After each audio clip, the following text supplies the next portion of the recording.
A Christmas with the family for President Rodrigo Duterte. Take a look at this photo posted on Facebook Tuesday morning by presidential son and former Davao City Vice Mayor Paulo Duterte. The picture shows the president at Noche Buena with his children Paula, Sarah, and Sebastian, his former wife Elizabeth Zimmerman, and their grandchildren.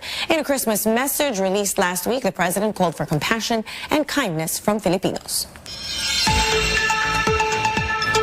A check on our global headlines. The death toll from Indonesia's devastating tsunami rises as authorities fear more disasters could strike without warning. At least 429 people are now confirmed dead in Java and Sumatra. More than 150 are still missing and more than 16,000 others displaced. Rescue teams have been working through the rain in hopes of finding any survivors. Officials believe Saturday's tsunami may have reached up to 5 meters high off the coast of Java. Christians in Iraq attended Christmas service at Our Lady of Deliverance Church in Baghdad Tuesday morning. That comes a day after the Iraqi cabinet approved a law to mark December 25 a national holiday. Prior to the U.S.-led invasion of Iraq in 2003, about 1.4 million Christians were living in the country, but their numbers have dwindled to roughly 300,000 over the past years, as hundreds of thousands fled the country. And two world leaders delivered messages of love on Christmas Day. Pope Francis called for peace in Syria and fraternity among individuals of every nation and culture in his Christmas message. Per questo il mio augurio di buon Natale. My wish for a happy Christmas is a wish for fraternity. Fraternity among individuals of every nation and culture. Fraternity among people with different ideas, yet capable of respecting and listening to one another. Fraternity among persons of different religions. Meantime, in London, Queen Elizabeth told the people of the United Kingdom how important it is to treat others with kindness. The 92-year-old monarch's message comes 3 months before Britain leaves the European Union amid deep political divisions. Even with the most deeply held differences, treating the other person with respect and as a fellow human being is always a good first step towards greater understanding. 5 decades, 7 administrations. The Communist Party of the Philippines continues its armed revolution and is now known as the longest existing insurgency in the world.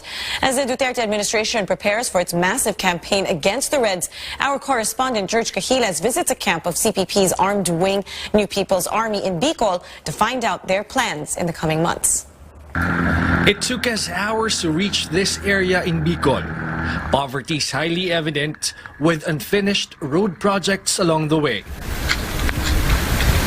Somewhere in the mountainside, a New People's Army lair. The guerrilla fighters invited the media to their camp as they prepare for the 50th anniversary of the Communist Party of the Philippines. Aside from putting up quilts and banners, they are rehearsing for their cultural performances. Locally known as Bagong Hukbong Bayan, the NPA members in this area is a mix of young and old, men and women. They sing,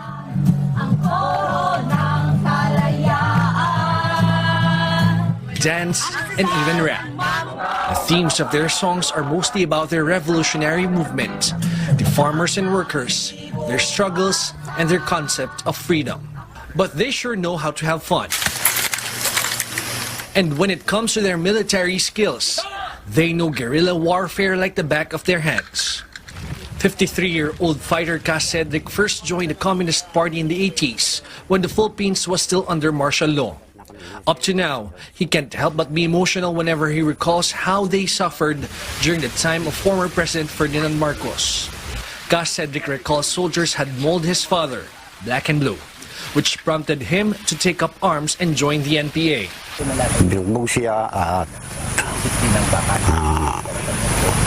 yung ibang kasama niya pinatay hanggang sa sumapit siya sa Bagong Hukbong Bayan. Mga ilang taong kaya nun? Mga 10 taon. 10 years old. Pero nung 10 to 17 years old, nakakapag-usap pa kayo ng tatay mo o wala? Matagal na panahon. After almost a decade as a guerrilla, he went down the mountains to raise a family. He moved to Manila and worked as a construction worker.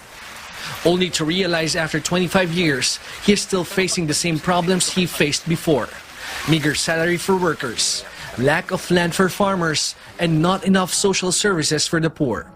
So in April 2018, he took up arms once again. Dahil sa mga pagbabago ng ating hukbo sa ganitong sitwasyon, nasa adjustment pa ako. Dahil sa unang-una, kapabalik ko lang. Yung mga kasamahan niyo po, kamusta ang pagtanggap sa inyo? Okay, walang problema. Nandyan ang malayang talakayan, pagpapakumbaba ng bawat isa. Duterte says he knows that he's toying with death with his decision, especially that the government is making all-out efforts to finish the insurgency in the countryside. The military admits it has struggled in fighting the Reds in the past 5 decades under 7 administrations. It is a complicated kasi na situation because we're fighting our own people. Every administration has a different approach. So we adjust according to the approaches. Malacanang recently issued 2 orders in its bid to strengthen its campaign against local insurgencies. Memorandum Order 32, which orders the police and military to increase their forces in Bicol, Samar, and Negros areas. And Executive Order Number 70, which creates a national task force with the President on top of the efforts to finish off the NPA through the whole-of-nation approach. In Bicol, a company of Police Special Action Force was deployed and 2 army battalions are returning to the area in response to Memorandum Order 32. Based on military estimates, there are still more than 3,700 NPA guerrillas all over the country. But the NPA meanwhile claims it has around 110 guerrilla fronts, each with 60 to 100 fighters. For the NPA, it's ironic that the government claims the number of guerrilla fighters is dwindling, while sending more forces to fight them. Sinasabi nila na mahina na yung bagong hukbong bayan, pero nagkukumawag sila na magdagdag ng pwersa dahil kaakibat ito ng deklarasyon ng MO 32, kumbaga de facto martial law. Mas masiigting yung mga atake ng militar. It is not the military alone who will solve the problem. We deal with the armed group. That's a given. Pero yung other aspects of counterinsurgency, like delivery of government services, education, socio-economic, may mga particular branches of government tayo na mag-a-address talaga dyan. While the government insists that the decades-long armed revolution has caused economic slowdown, the NPA pinpoints the government's alleged inaction to address widespread poverty. As of now, Bicol remains the poorest region in Luzon and continues to bear the highest inflation rate in the country in the past months.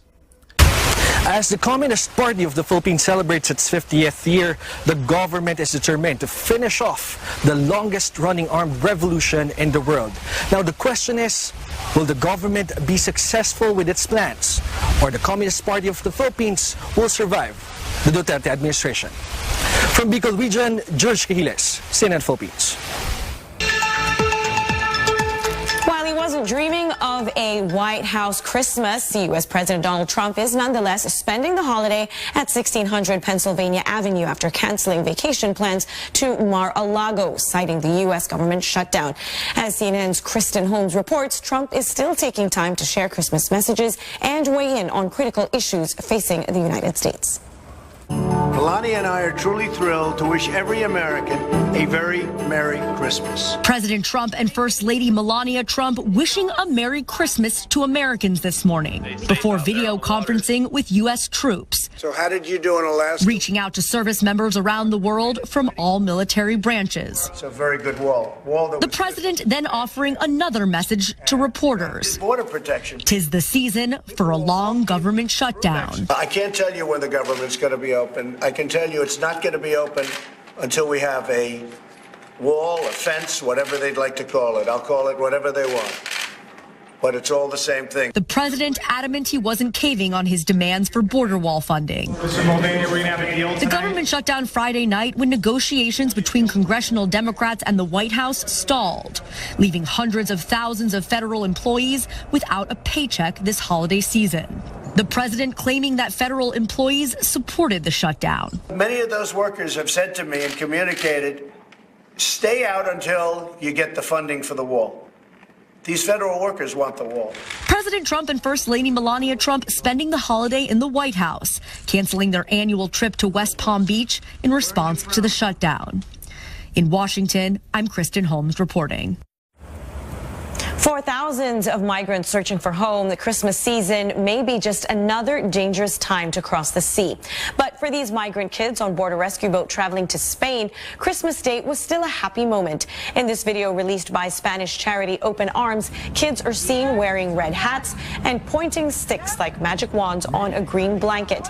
Under the blanket were gifts, most of which were children's books. It's exactly 6:30. Good morning and welcome back. I'm Ria Tanwatco Trillo. Our top stories. The Armed Forces warns of possible attacks from the Communist Party as it celebrates its 50th founding anniversary today. In a statement, AFP spokesman Colonel Noel De Toyato advises Filipinos to take extra caution, especially since CPP founder Joma Sison ordered the New People's Army to escalate attacks and violence. Sison made the order after government decided to extend martial law in Mindanao for one more year until December 31st. 2019. The CPP earlier declared a unilateral ceasefire in observance of the holiday season and its 50th anniversary. The truce took effect 12:01 a.m. of December 24 and will supposedly stay in place until 11:59 p.m. tonight. Another ceasefire will happen New Year's Eve.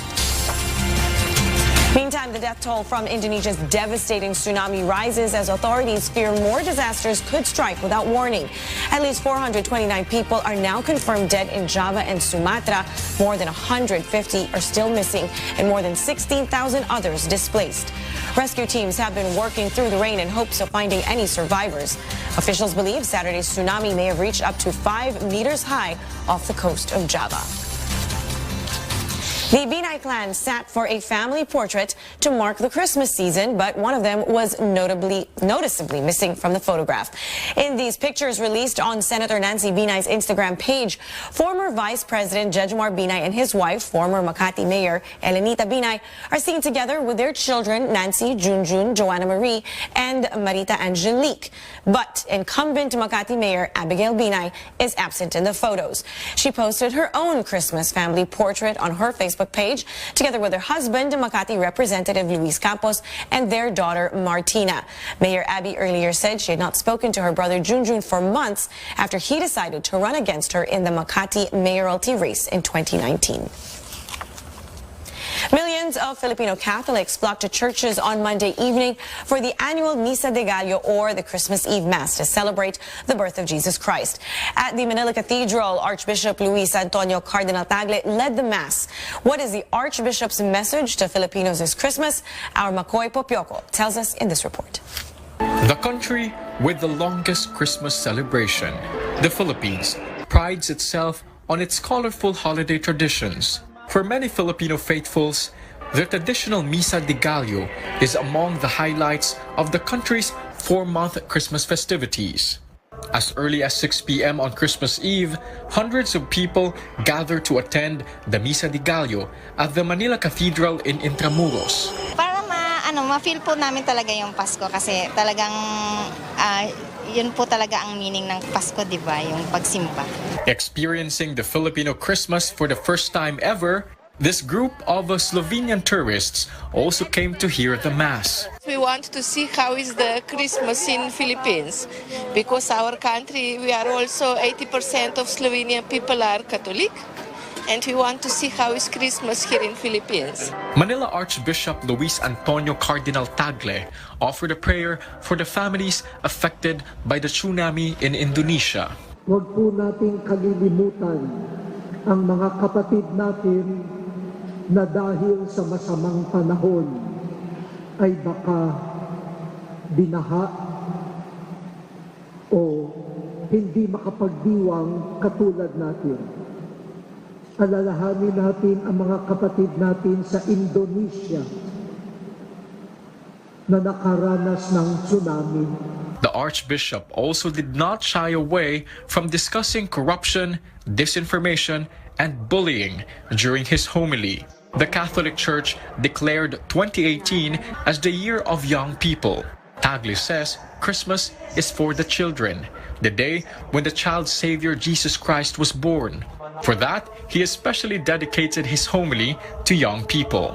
We are sorry if the world has become toxic because of vices, violence, bullying, brutality, greed, and corruption.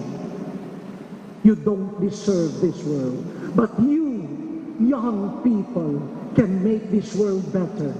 Make the world better. That is Cardinal Tagle's message for Christmas. And this is not just directed to the young, but to the child in every one of us. Ako'y Popioko, CNN Philippines. The Philippine Foreign Affairs Department is monitoring the situation in Sicily, Italy. That's after Mount Etna erupted, causing a magnitude 3.3 earthquake and the closure of Sicily's Catania airport. Mount Etna is Europe's highest and most active volcano, and since Monday's eruption, there have already been more than 100 earthquakes recorded. According to the Philippine Embassy in Rome, Italian authorities have not issued evacuation orders, and while some hikers were brought down from the slope of the volcano to safety level, there were no reports of deaths or injuries. The embassy is in touch with the Filipino community in the cities of Catania and Messina, who reported that they are safe and no Filipino national has been affected by the eruption. Flights into Catania Airport, which were halted temporarily, returned to normal at 8 p.m. Monday. There are around 2,325 Filipino nationals in Messina and 624 in Catania. More or less 5,000 Filipinos reside in the whole of Sicily. And two world leaders, Queen Elizabeth II and Pope Francis, delivered messages of love this Christmas Day. CNN's Leon Lakhani reports from London. A message of love, acceptance, and respect from two world leaders this Christmas Day. At the Vatican, Pope Francis used his annual address to pray for countries ravaged by conflict. He called on the international community to set aside differences in Syria for the sake of the nearly 6 million people forced to flee their homes after years of war. May the international community work decisively for a political solution that can put aside divisions and partisan interests, so that the Syrian people, especially all those who were forced to leave their own lands and seek refuge elsewhere, can return to live in peace in their own country. Standing at the balcony of St. Peter's Basilica, the pontiff said his thoughts also turned to Yemen, where he hoped a truce would finally bring relief to people exhausted by war and famine. It comes as the United Nations says the war in Yemen has pushed it to the brink of the worst famine in 100 years. Here in the UK, Queen Elizabeth II said the message of peace on earth was never out of date. Even with the most deeply held differences, treating the other person with respect and as a fellow human being is always a good first step towards greater understanding. The 92-year-old monarch is neutral on political matters, but her message comes as the country remains divided on a Brexit deal as the UK prepares to leave the European Union in March. Leonie Lakhani, CNN, London.